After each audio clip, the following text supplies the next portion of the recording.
श्रोते नमस्कार.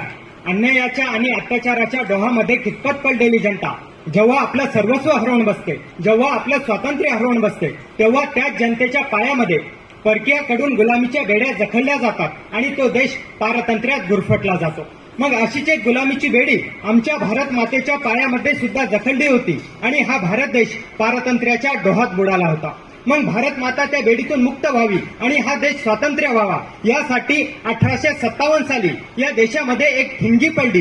पण ती ठिणगी अशी पेटली की बघता बघता तिचा वणवा भडकला आणि या वणव्यामध्ये ब्रिटिशांना होरपळून निघावंच लागलं आणि अखेर भारत देश स्वातंत्र्य झाला. मग हा स्वातंत्र्य नावाचा वणवा भडकवण्यासाठी अनेक अशा क्रांतिकारकांनी त्यामध्ये आपल्या प्राणाची आहुती दिली. मग नेमका आम्हाला प्रश्न पडतो की या क्रांतिकारकांमध्ये एवढं धाडस आलं तरी कुठून? विचारांती असं लक्षात येतं की जेव्हा अन्नाच्या भुकेमध्ये विचारांची भूक मिसळते तेव्हा उठाव होतो. पण त्याच विचारांना जर प्रेरणा मिळाली तर क्रांती झाल्याशिवाय राहत नाही. मग याच क्रांतिकारकांना प्रेरणा देण्यासाठी सशस्त्र क्रांतीचा केतू उभारून या मातृभूमीसाठी मारिता मारिता मरे तो झुंजेन असे म्हणत उभा राहतो एक महापुरुष, नाव विनायक दामोदर सावरकर. मग याच महापुरुषाच्या प्रेरणेने जन्म होतो कित्येक क्रांतिकारकांचा. नमस्कार, मी सांकेतिक कोड क्रमांक 34 विषय मांडतोय क्रांतिकारकांचे प्रेरणास्थान वीर सावरकर. स्वातंत्र्य गर्व उनका जो नरखाकों में प्राण गवाते हैं, बेच नहीं मन का प्रकाश रोटी का मोल चुकाते हैं. स्वातंत्र्य गर्व उनका जिन पर संकटों की घात न चलती है, तूफानों में उनकी मशाल कुछ और हो जलती है. राष्ट्रकवी रामधारी सिंह दिनकर यांनी स्वातंत्र्यवीर होण्यासाठी ज्या अटी घालून दिल्यात त्या अटींना जर मातीत मिसळवलं आणि त्या मातीपासून एखादी मूर्ती तयार करायची झाली तर ती मूर्ती तयार होते स्वातंत्र्यवीर सावरकर यांची.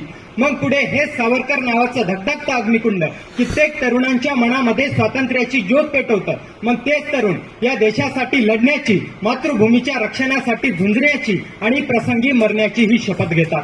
मग ते जॅक्सनचा वध करून वयाच्या 18व्या वर्षी हुतात्मे पत्करणारे अनंत कानडे असोत किंवा मग वायली सारख्या इंग्रज बोकडाचं रक्त मातृभूमीच्या चरणी अर्पण करणारे मदनलाल धिंगरा असोत किंवा मग ते सेनापती बापट, अय्यर, लाला हरदयाळ यांच्यासारख्या कित्येक क्रांतिकारकांनी सावरकरांच्या मार्गदर्शनाखाली ब्रिटिश सरकारला हादरवून सोडलं.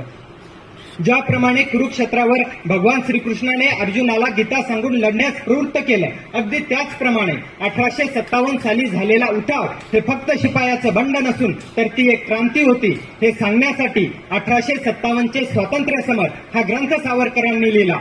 पण या ग्रंथामध्ये एवढी ताकद होती की ब्रिटिश सरकारने त्याला प्रकाशित होऊच दिलं नाही. पुढे भगतसिंगांसारख्या चिवट क्रांतिकारकांनी या ग्रंथाच्या प्रती छापल्या. मग हाच ग्रंथ या देशातीलच नव्हे तर सबंध जगातील क्रांतिकारकांसाठी आधुनिक गीता ठरला. यावरून असं लक्षात येतं की सावरकर हे कोणते व्यक्तिमत्व नाही तर ते एक विचार आहेत. ज्याप्रमाणे सावरकरांचं पिस्तुलावर प्रभुत्व होतं अगदी त्याचप्रमाणे लेखणीवरही त्यांची तेवढीच पकड होती. पिस्तूल आणि लेखणी ही दोन्ही साधने वापरून शत्रूच्या अंतःकरणात दहशत निर्माण करणारा जगाच्या पाठीवरती सावरकरांसारखा नेता इतर कोणत्याही चळवळीला क्वचितच लाभला असेल.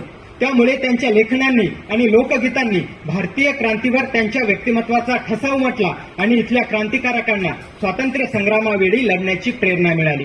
खरं तर सावरकर कवी असल्यामुळे त्यांनी मातृभूमीची स्तुती करत असताना तुझसाठी मरण ते जनन, तुझ विन जनन ते मरण अशा 6000हून अधिक कविता लिहिल्या. मग ह्याच कविता वाचून इथल्या तरुणांचं रक्त सळसळायला लागलं आणि बघता बघता अनेक क्रांतिकारक तयार झाले. मग याच क्रांतिकारकांना प्रेरणा मिळावी यासाठी त्यांनी इटालियन क्रांतिकारक मॅझिनीच्या जीवनचरित्राचा मराठीमध्ये अनुवाद केला. मग हेच एका चिवट क्रांतिकारकाचं जीवनचरित्र सर्वसामान्यांपर्यंत पोहोचवलं. बाजीप्रभू देशपांडे आणि साहसे मावळे ज्यावेळी स्वराज्यासाठी पावनखिंडीमध्ये स्वतःच्या जीवावर उदार झाले त्यावेळचा प्रसंग त्यांनी पोवाड्याच्या स्वरूपात लिहिला. मग हाच पोवाडा 1910च्या दशकामध्ये स्वातंत्र्य चळवळीला प्रेरणादायी ठरला. जर त्यांच्या आधीच्या जीवनाचा विचार केला तर 1891 साली सावरकरांनी राष्ट्रभक्त समूहाची स्थापना केली. पुढे तिचं रूपांतर मित्रमेळा संघटनेत झालं आणि बघता बघता तिचं रूपांतर अभिनव भारत संघटनेत झालं. मग सावरकरांच्या याच तालमीत त्यांच्या मार्गदर्शनाखाली अनेक क्रांतिकारक तयार झाले. मग पुढे सुभाषचंद्र बोस यांनी सावरकरांचं सहकार्य घेऊन त्यांच्या प्रेरणेने भारताच्या बाहेर जाऊन आझाद हिंद फौजेची स्थापना केली. खरं तर सावरकर हे प्रखर विचारांचे नेते होते. ब्रिटिशांना त्यांच्याच भाषेत उत्तर द्यायचं असं त्यांचं मत होतं. मग त्यांचे हेच विचार त्यांनी आपल्या व्याख्यानाच्या माध्यमातून इथल्या नवतरुणांच्या मनामध्ये पेरले.